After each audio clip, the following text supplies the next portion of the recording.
The year was 1967. The Middle East was at war.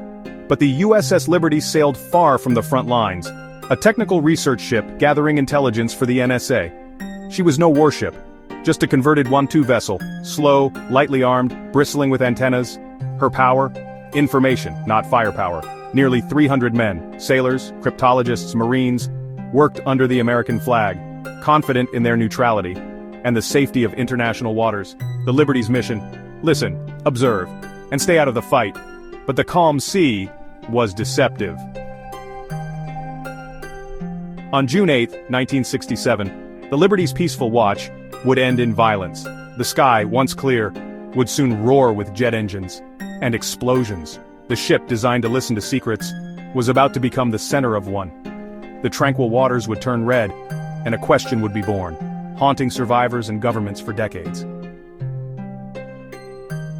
The Liberty was alone. Her ordeal was about to begin. This is the story of the USS Liberty. The attack came without warning. Suddenly, Israeli fighter jets struck, raking the Liberty with cannon fire and rockets. The crew was caught completely off guard. Chaos erupted. Antennas were severed, fires ignited, and the American flag was shot down. Quartermaster Alan M. Blue scrambled to raise a new flag, desperate to show their identity. But the assault continued. Israeli torpedo boats closed in. A torpedo tore a massive hole in the hull, killing 25 men instantly. For nearly 2 hours, the Liberty endured rockets, napalm, and relentless machine gun fire. Even life rafts in the water were destroyed. The crew fought back with what little they had, sending frantic distress calls to the distant U.S. Sixth Fleet.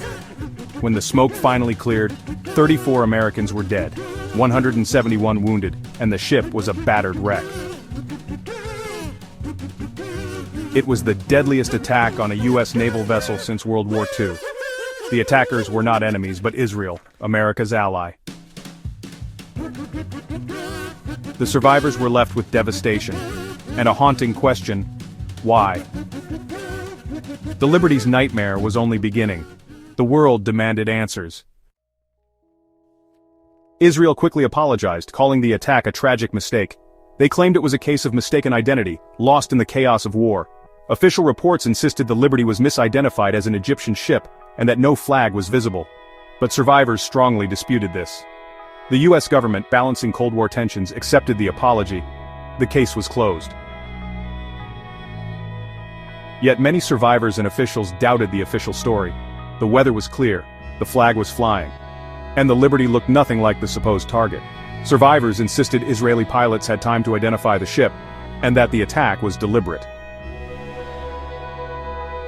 The controversy only deepened. Was it a fog of war error, or a calculated strike?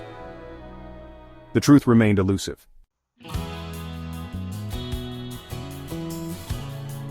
Two narratives endure. Israel and the U.S. call it a tragic mistake, confusion, regret.